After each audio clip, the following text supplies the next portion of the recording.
देवाय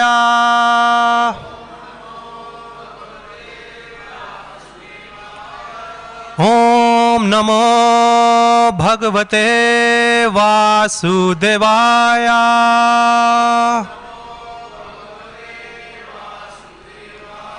ओम नमो भगवते वासुदेवाय।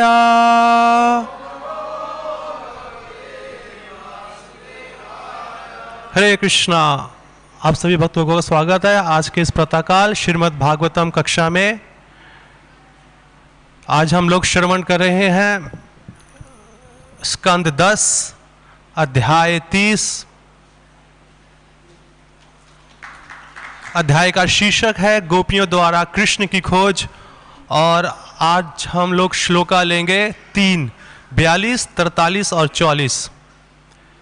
तो 42 लोग हम लोग साथ में पढ़ेंगे और 43, 44 मैं खुद ही पढ़ूंगा। मैं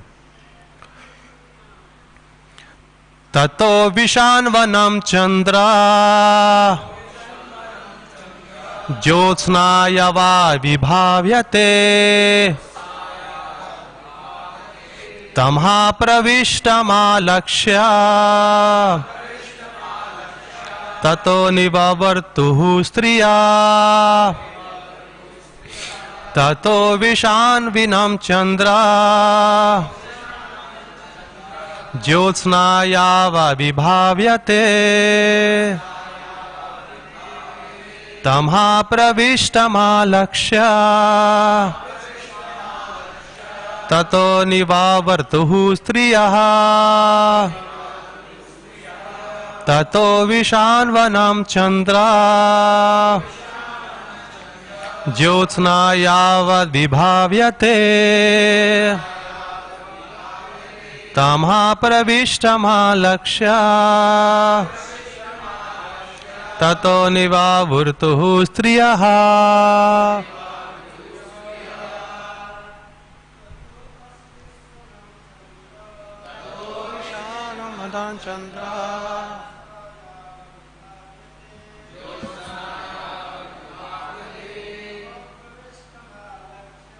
तमहा प्रविष्टमालक्ष्य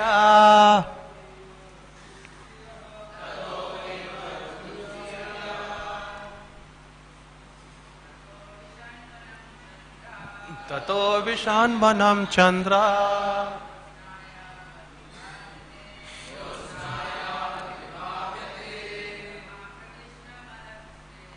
तमहा प्रविष्टमालक्ष्य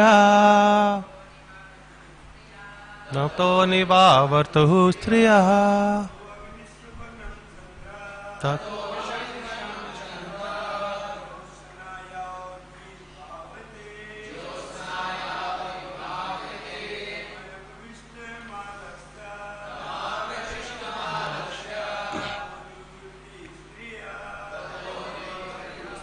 माता जी।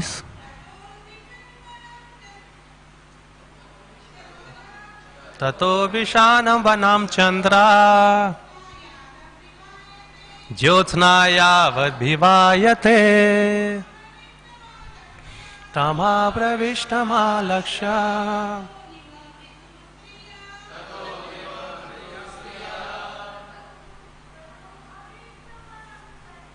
ततो विशानवनं चंद्रा ज्योत्स्नायावद् विभाव्यते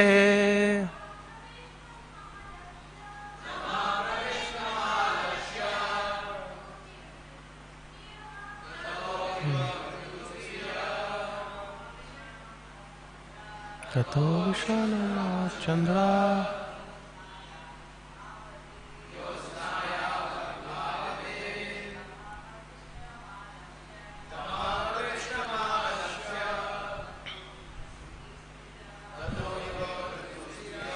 शब्दार्थ तथा तब अविशन प्रविष्ट हुई वनम जंगल में चंद्रा चंद्रमा की ज्योत्स्ना चांदनी यावत जहाँ तक विभाव्यते दृष्टिगोचर थी तमा अंधेरा प्रविष्टम प्रवेश किया हुआ, आलक्ष्य देखकर, ततः तत्पश्चात निवृत्त हो गई स्त्रियां। अनुवाद और तात्पर्य श्रील प्रभुपाद जी के शिष्यों द्वारा अनुवाद। तत्पश्चात गोपियों कृष्ण की खोज में जंगल के भीतर उतनी दूर तक गई जहां तक चंद्रमा की चांदनी थी, किंतु जब उन्होंने अपने को अंधकार से घिरता देखा तो उन्होंने लौट आने का निश्चय किया। तात्पर्य, गोपियां जंगल के ऐसे घने भाग में जा पहुंची थी जहां पूर्ण चंद्रमा का प्रकाश भी प्रवेश नहीं कर सकता था। विष्णु पुराण में इस दृश्य का भी वर्णन है।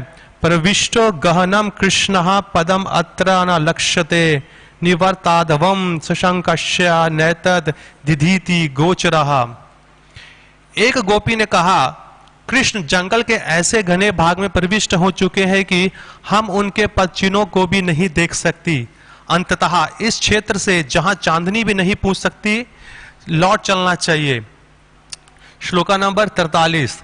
तन्मनक्षस्तदा अल्पा तद्विचेस्तद आत्मिकः तद्गुणाना एवा गायन्तो आत्मगर्णी शाश्मुरहु। उन सब के मन उनके कृष्ण के विचारों में लीन होने से वह उन्हीं के विषय में बातें करने लगी, उन्हीं की लीलाओं का अनुकरण करने लगी और अपने को उनकी उपस्थिति में पूरी अनुभव करने लगी। वह अपने घरों के विषय में पूरी तरह भूल गईं और कृष्ण के दिव्य गुणों का जोर जोर से गुणगान करने लगी। वस्तुतः शुद्ध भगवत भक्तों के लिए कृष्ण से विछोह नहीं होता है। यद्यपि ऊपर से लगता है कि कृष्ण ने गोपियों का परित्याग कर दिया था, किंतु वास्तव में वह श्रवण कीर्तन विष्णु अर्थात भगवान के यश के श्रवण तथा कीर्तन के आध्यात्मिक विधि द्वारा उनसे मजबूती से बंधी थी। पुनः पुलीनम, श्लोका नंबर 44।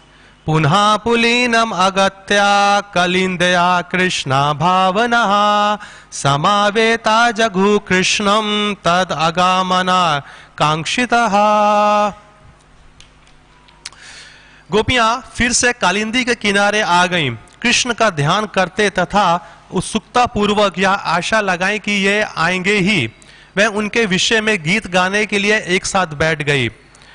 जैसा कि कथा उपनिषद 1.2.23 में कहा गया है, यमे वेश वृणुते तेने लभ्या। परमात्मा की अनुभूति उसी को हो सकती है जिसका वह चुनाव करते हैं। इस तरह गोपियां उत्कटता पूर्वक प्रार्थना करती हैं कि कृष्ण उनके पास वापस आ जाएं। इस प्रकार श्रीमद् भागवतम के 10वें स्कंद के अंतर्गत गोपियों द्वारा कृष्ण की खोज नामक 30वें अध्याय के श्रीमद् एसी भक्ति वेदांत स्वामी श्रील प्रभुपाद के विनीत सेवकों द्वारा रचित तात्पर्य पूर्ण हुए।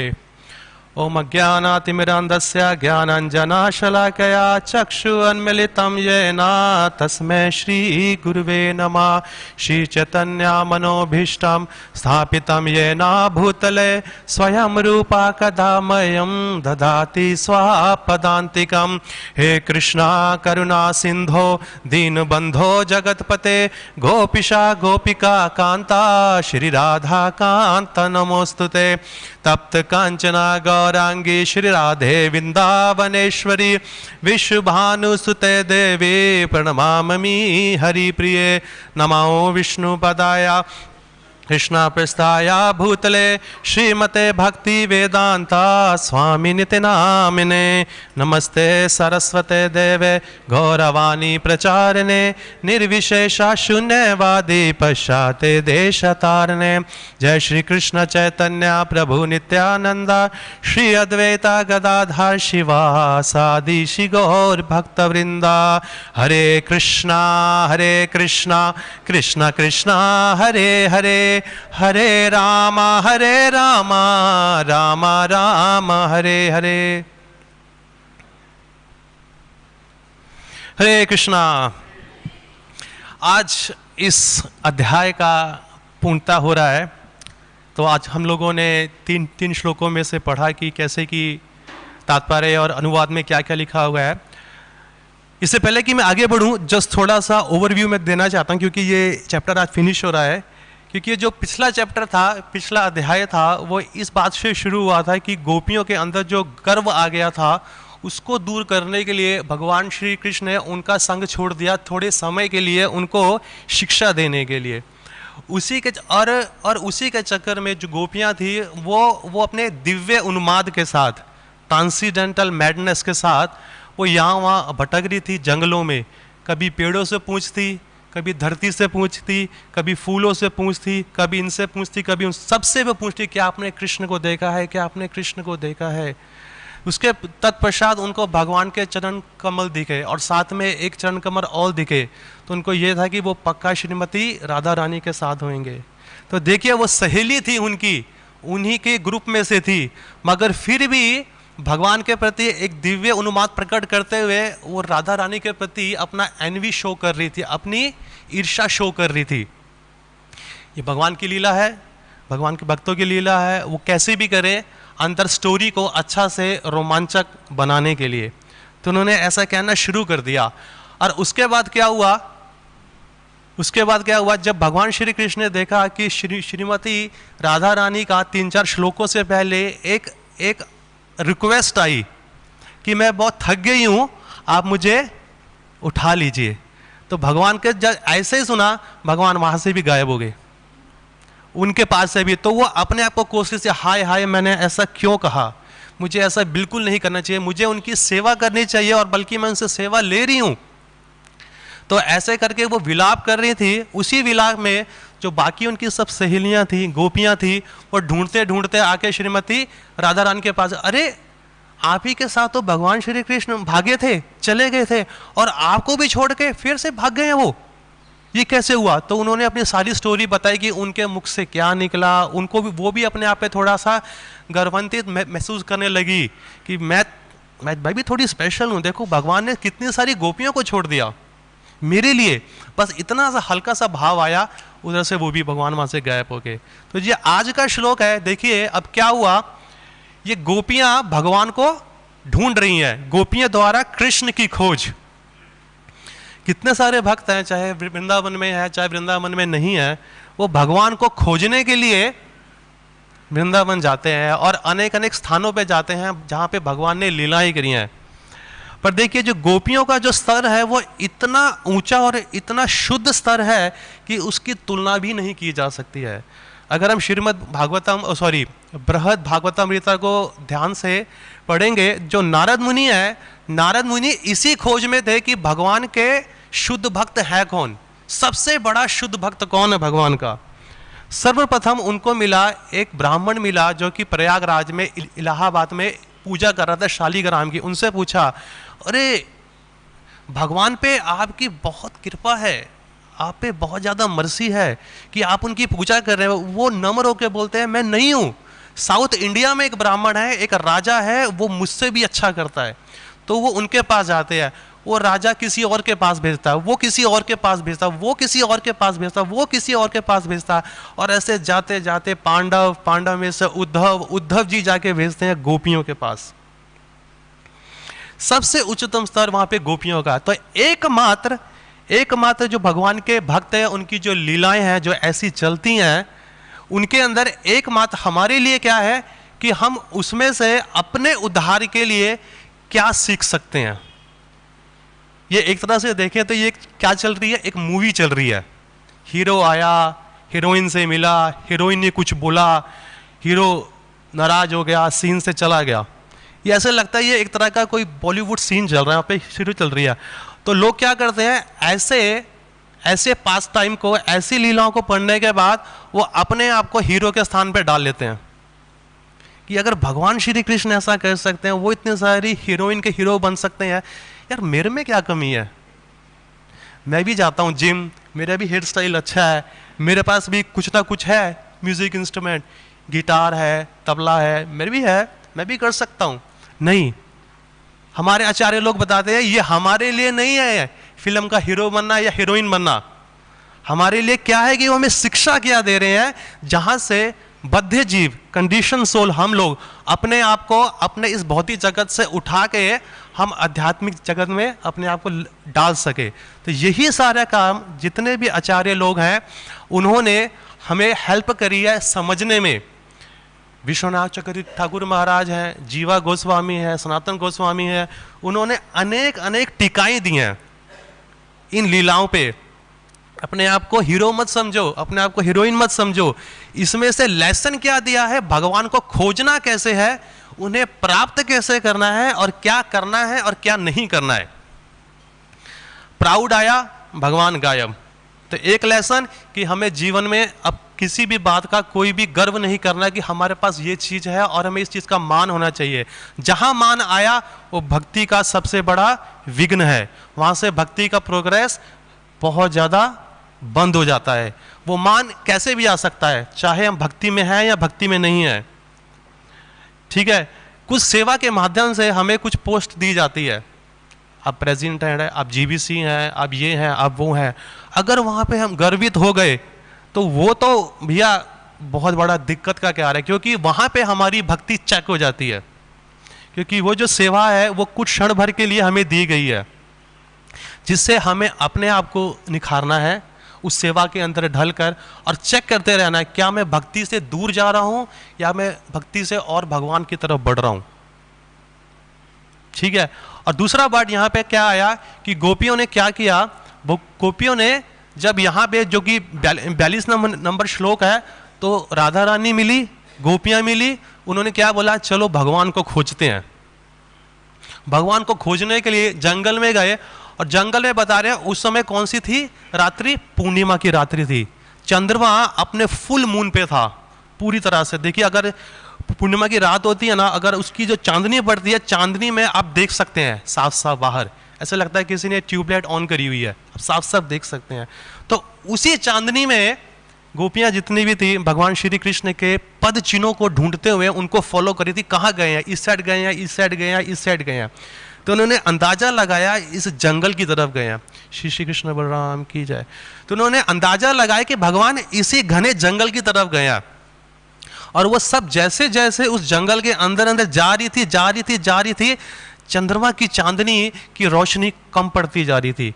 तो एकदम से घना अंधेरा छा गया, क्योंकि वो औरतें हैं, औरतों के रूप में है, स्वाभाविक तौर से जो औरतें होती है वो थोड़ी सी डर जाती हैं देखे अंधेरा। तो उन्होंने कहा सखियां हम इससे अंदर और नहीं जाएंगे। क्यों? क्योंकि बहुत घना जंगल है, हमारे साथ कुछ भी हो सकता है, चलो चलो हम वापस चलती हैं।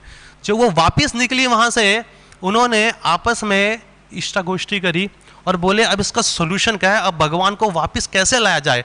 हमने तो अपनी तरफ से प्रयत्न पूरा किया कि भगवान को खोज ले, अब भगवान नहीं मिल रहे हैं। तो उन्होंने अपना आइडिया लगाया, शास्त्रों को उठाया, जैसे भी है सुना साधु संतों से कि भगवान कैसे मिले जाते हैं।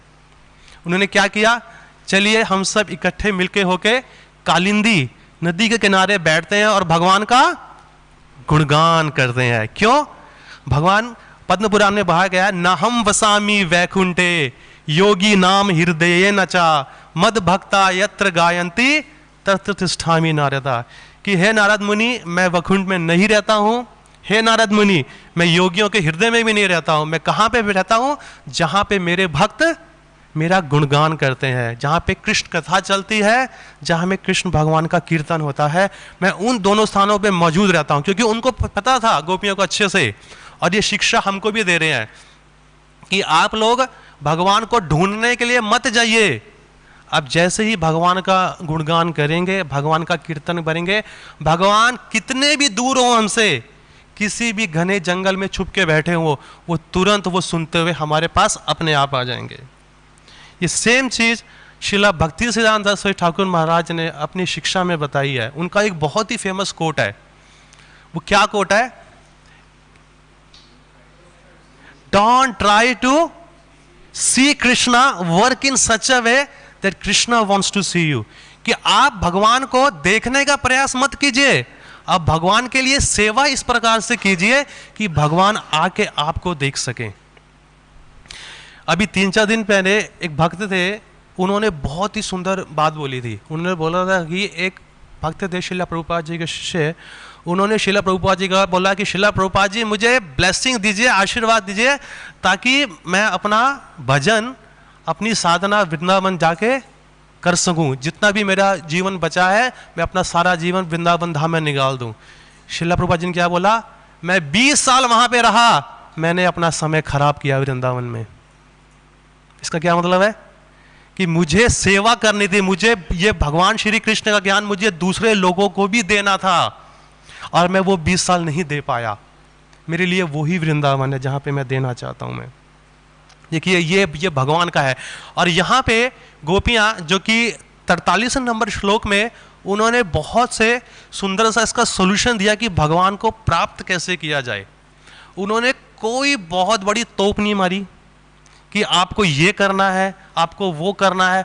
उन्होंने सिंपल एक बेस पे शुरू करा, एक नींव, एक जो फाउंडेशन होती है ना, जिसको हम सब छोड़ देते हैं और जिस पे शिला प्रभुपाद जी ने बहुत जोर दिया है।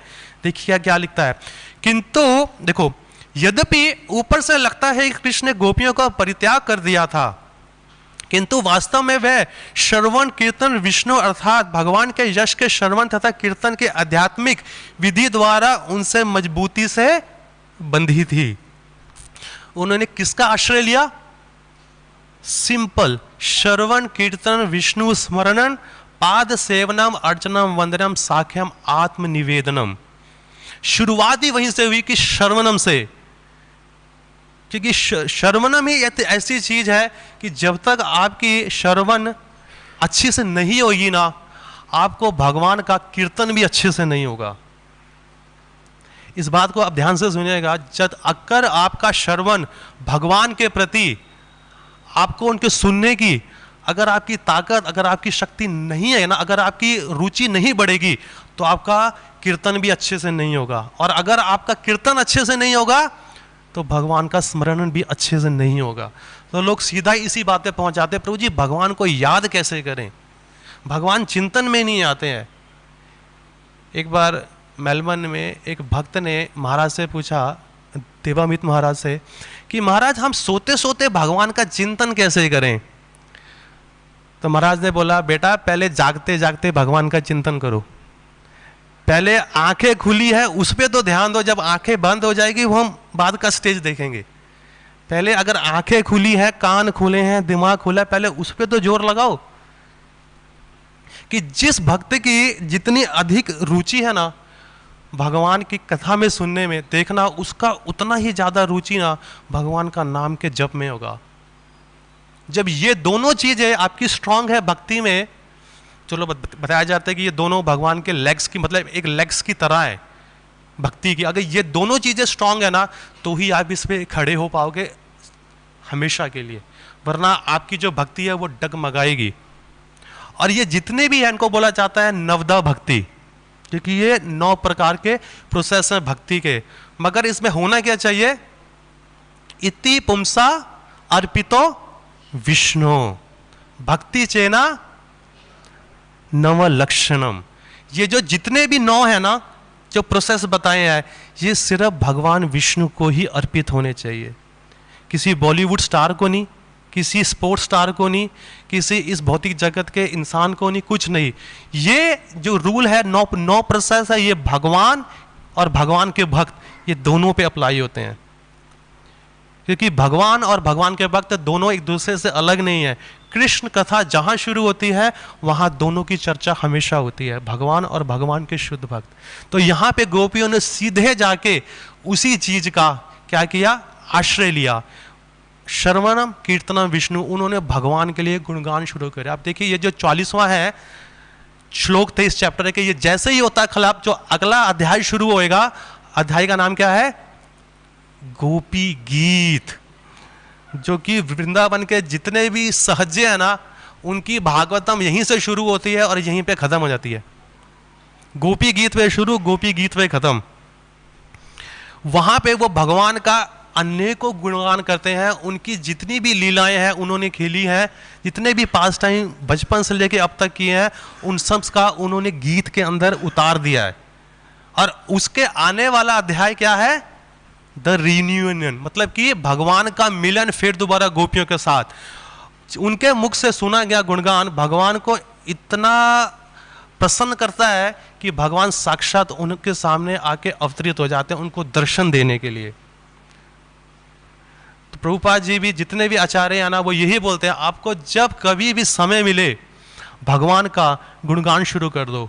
श्री चैतन्य चरितामृत में श्री चैतन्य महाप्रभु ने अनेकों क्वेश्चन किए हैं, जो कि मध्य लीला का जो 8वां अध्याय है ना, उसमें बताया गया संवाद है श्री चैतन्य महाप्रभु और रामानंद राय जी के बीच में। उन्होंने कम से कम 8, 10, 12 इतने सुंदर सुंदर क्वेश्चन पूछे थे ना, इवन उनको मालूम है कि ये क्या है इसका उत्तर, पर फिर भी रामानंद राय के मुख से सुनने में ना आनंद ही कुछ और था। उन्होंने पूछा कि इंसान को और एक बद्ध जीव को और एक भक्त को किसको सुनने में रुचि दिखानी चाहिए। उनका क्या उत्तर था? भगवान की लीलाओं को। कौन से भगवान? राधा कृष्ण लीलाओं के लिए। और उनसे पूछा कि एक भक्त के लिए सबसे बड़ा दुख क्या है? एक भक्त के लिए सबसे बड़ा दुख क्या है? उन्होंने क्या बोला कि भक्तों की संगति से दूर जाना। और सबसे बड़ा सुख क्या है? भक्तों की संगति में रहना। क्योंकि ये दोनों चीजें इतनी सुंदर है ना कि आपको भक्ति में हमेशा बांधे रखती है। तीसरा जो स्कंद है श्रीमद् भागवतम का, एक बहुत ही सुंदर है, जो कि कपिलदेव बताते हैं, सताम प्रसंगा मम वीर संविदो भवांतर हित करना रसायाना कथा। कि जो मेरे भक्तों का संग है ना, वो इतना सुंदर है कि उनके संग के अंदर कान और हृदय जब आप मेरी लीलाएं सुनते हैं ना, तो उनको बहुत आनंद प्रदान होता है, उनको बहुत सुख प्रदान होता है। जो कि सेम चीज भागवत गीता के 10वें अध्याय 9वें श्लोक में भगवान ने खुद बोली है, मत चिता मत गता प्राणा बोधयंतस परस्परम कथयंतस्य माम नित्यम तुष्यंती चा रमंती चा। अब ये जो सेम जो श्लोका है, ये देखिए कि जो मेरे भक्त है ना, उनका जो चित्त है मेरे में लगा रहता है। मत चिता मत गता प्राणा, वो मेरे गुणगान करते हैं और एक दूसरे को इंस्पायर करते हैं भक्ति में, और ऐसा करते हुए उनको क्या होता है? आनंद प्रदान होता है। ये जो श्लोक है आज के 44 नंबर श्लोक में फिट बैठता है। क्या है आज का जो 44 नंबर श्लोक? गोपियां फिर से कालिंदी के किनारे आ गईं, कृष्ण का ध्यान करते हुए। मत चिता, उत्सुकता पूर्वक या आशा लगाई कि वो आएंगे और वह उनके विषय में गीत गाने के लिए एक साथ बैठ गई। मत चिता मत गता प्राणा। जो एक को पता है वो बाकी को बता रही है, जो दूसरे को पता है वो बाकियों को बता रही है। ऐसे करते हुए वो आपस में आनंद प्रदान कर रही हैं। कि देखिए इसी अध्याय में जिसमें गोपियों द्वारा कृष्ण की खोज है, इसी के अंदर इसके स्टार्टिंग में जैसे ही भगवान उनके संग से दूर चले जाते हैं ना, उनका प्यार और गुह्यम करने के लिए और बहुत ज़्यादा जोड़ने के लिए अपने आप से गोपियों ने क्या किया?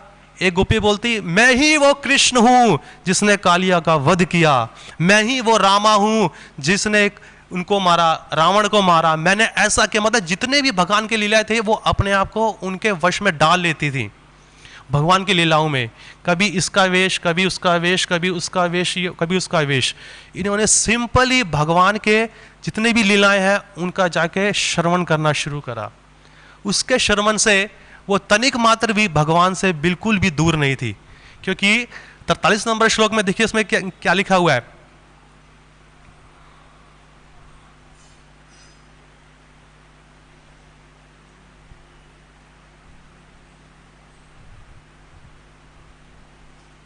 हाँ, ये सॉरी, इसके तात्पर्य में लिखा हुआ है, यद्यपि ऊपर से लगता है कि कृष्ण ने गोपियों का परित्याग कर दिया, किंतु वास्तव में श्रवण कीर्तन के माध्यम से उनका परित्याग हुआ ही नहीं।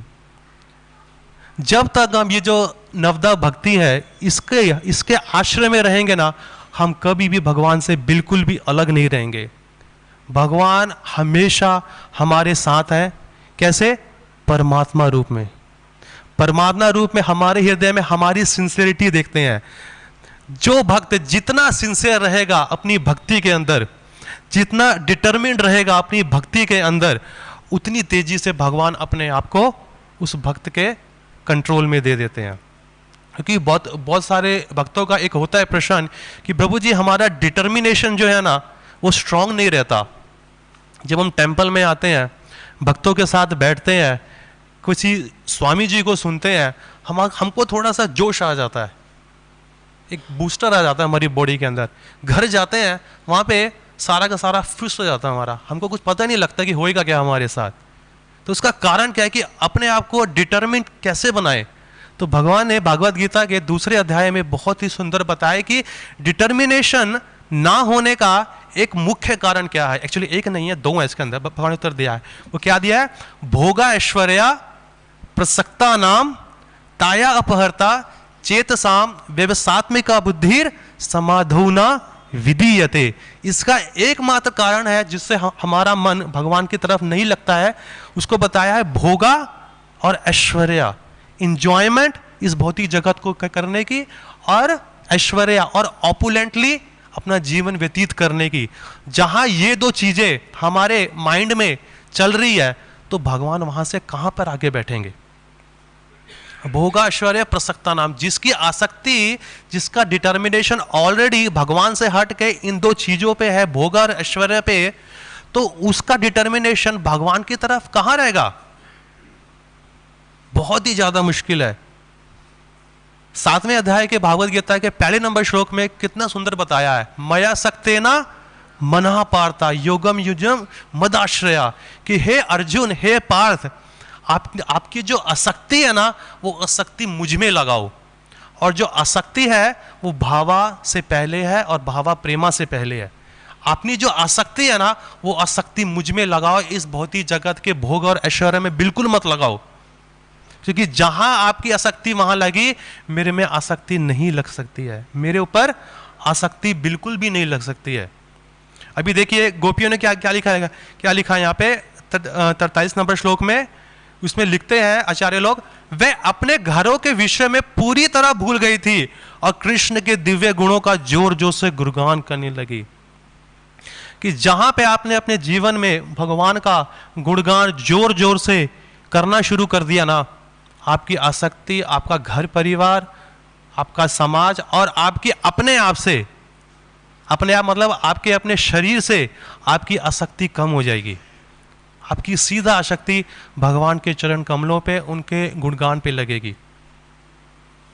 क्योंकि ऐसा ना कर पाना हमारी सबसे बहुत बड़ी बाधा है। हम 2022 में जनवरी में पंजाबी बाग के 8-10 ब्रह्मचारी ने प्लान किया, गोवर्धन चलते हैं रिट्रीट के लिए 3-4 दिन के लिए, जो कि हम वहाँ जाके स्टे भी किया था। हमने वहाँ पे परिक्रमा करी, सब कुछ किया। और वो ठंडी का इतना क्रूशल पीरियड था ना कि आपको बताऊँ मैं, आप ऐसे हाथ करेंगे ना आपके यहाँ पे ओस आएगी। मतलब उसमें 4:30-5 बजे का टाइम था। सबसे पहले मैं बाहर आया, दंडवत किया गिरिराज जी को, और मैंने देखा जो गिरिराज जी के सामने ना वहाँ पे बहुत सारे टेंट हैं। वहाँ पे साधु लोग रहते हैं, दरी लगा के, चारपाई लगा के।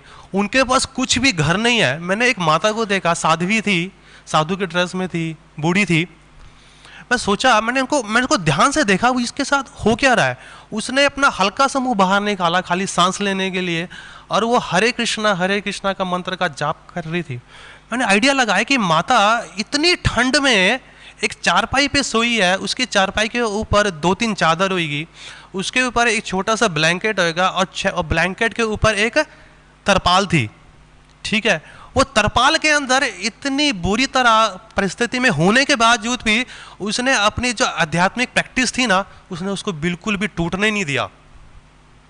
फिर मुझे श्रीमद् भागवतम में से कुछ याद आया कि भगवान बोलते हैं कि तुम्हें मेरे चरणों में आश्रय चाहिए या तुम्हें इस भौतिक जगत का आश्रय चाहिए, भोगों का। ठीक है, तो चॉइस आपकी है। अगर तुम्हें मेरे चरणों का आश्रय चाहिए तो तुम्हें ये सब सुख छोड़ना पड़ेगा। और मैं सोचा कि ये माता ने भगवान से यही मांगा कि मैं वो सब छोड़ने को तैयार हूँ, मुझे आपके चरणों। और वो गोवर्धन जी के चरणों के सामने बैठी हुई थी। वो सो भी वहीं रही थी, दिन भी उसी का वहीं पे, रात भी उसी की वहीं पे। क्या कोई खाने को दे रहा है, क्या कोई खाने को नहीं दे रहा, वो कंप्लीटली भगवान पे आश्रित है। अगर हम लोग उसे बाहरी दृष्टि से देखें कि ना उसका हस्बैंड, ना उसका बेटा, ना उसका बैंक बैलेंस, ना उसको ये खाने की चिंता कि मेरे को सवेरे क्या मिलेगा, आफ्टरनून में क्या मिलेगा, इवनिंग में क्या मिलेगा, इन सब को दरकिनार करते हुए उसने अपना आध्यात्मिक जो प्रैक्टिस है ना उसको नीचे गिरने तक नहीं दिया। चैतन्य भागवत में महाप्रभु इतना सुंदर बताते हैं, वो बताते हैं कि आपकी भौतिक स्थिति, देखो भौतिक स्थिति क्या है, ये जो भौतिक वर्ल्ड है ना ये टेम्परेरी है, अस्थाई है। ये कभी इधर है, कभी इधर है, कभी बीच में है, कभी और डाउन है, कभी इधर है। तो लोग अपनी परिस्थिति के हिसाब से ना अपने आध्यात्मिक जीवन की प्रैक्टिस करते हैं। आज मेरा दिन अच्छा है तो मैं अच्छे से दान दूंगा, अच्छे से टेम्पल आऊँगा, अच्छे से माला करूँगा, ये है। अगर आज मेरी जॉब नहीं है, अच्छे से काम नहीं चल रहा है, तो मैं वो नहीं करूँगा। पर मैं सोचा कि ये माता देखो, और उधर महाप्रभु बता रहे हैं कि ये भौतिक जगत का नेचर है, ऊपर नीचे होते रहना, ये होएगा और हर किसी के जीवन में होएगा, इसको होने दीजिए, इसको आप टॉलरेट कीजिए। हर परिस्थिति में अपना आध्यात्मिक जीवन का प्रैक्टिस कभी भी नीचे मत गिरने दीजिए, क्योंकि वही एक जो चीज है वो परमानेंट है और बाकी सब चीजें टेम्परेरी आपके जीवन में। क्योंकि जितना समय आपने अपने आप को स्पिरिचुअल प्रैक्टिस में बिताया है ना, वही समय आपको अंतकाल में ना आपको भगवत धाम ले जाने में आपको बहुत ज़्यादा सहायक रहेगा। बाकी समय भौतिक जगत में बिताया गया आपको कहीं भी नहीं लेके जाएगा, आपको इसी भौतिक जगत में फंसा के रहेगा। क्योंकि ये सारा का सारा सिद्धांत भगवान का है, आचार्यों का है, साधु संतों का है, और जो भी हमारे सीनियर्स हैं वो प्रैक्टिस कर रहे हैं, हमें बिल्कुल उन्हीं के पद चिन्हों पे चलते हुए ये एग्जैक्टली वैसे ही करना है। थोड़े से कीजिए शुरुआत में, ऐसे नहीं कह रहा हूँ कि आज आपने सुना कल उठे आकर, नहीं, थोड़े से प्रैक्टिस कीजिए, शुरुआत कीजिए। ठीक है, मेरी सेहत ठीक नहीं है, सॉर्ट आउट कीजिए, वापस आइए भक्ति में। बिजनेस ठीक नहीं है, पैसे ठीक नहीं है, कुछ भी है, वो आज नहीं तो कल जितना आपके कर्म में है वो आएगा और वो जाएगा, उसकी चिंता मत कीजिए। सीधा अपने आध्यात्मिक जीवन को पूरी तरह से गोपियों को देखते हुए कि उन्होंने जब एक बार अपना घर छोड़ा तो पीछे मुड़ के भी नहीं देखा, उन्होंने पीछे मुड़ के भी नहीं देखा, और जो उनके तन पे था ड्रेस का कपड़ा पहना था वही कपड़े में भगवान के पास सब कुछ छोड़कर आई थी, फुल सरेंडर के साथ। उन्होंने ये नहीं बोला कि मैं कल क्या पहनूंगी, आफ्टरनून में क्या पहनूंगी, मेकअप कहाँ है मेरा, साड़ी कहाँ है मेरी, ये करना ना, वो सब कुछ परित्याग के भगवान के तरफ कंप्लीट सरेंडर। तो ये चीज़ हमें हल्के हल्के उनके जब पचिनों पे चलनी है और अपने आप को भी ऐसा ही सक्सेसफुल बताना है। 10 मिनट है, अगर किसी भक्त का कोई प्रश्न है तो पूछ सकता है, तो प्रयास करूंगा मैं इसका उत्तर देने का।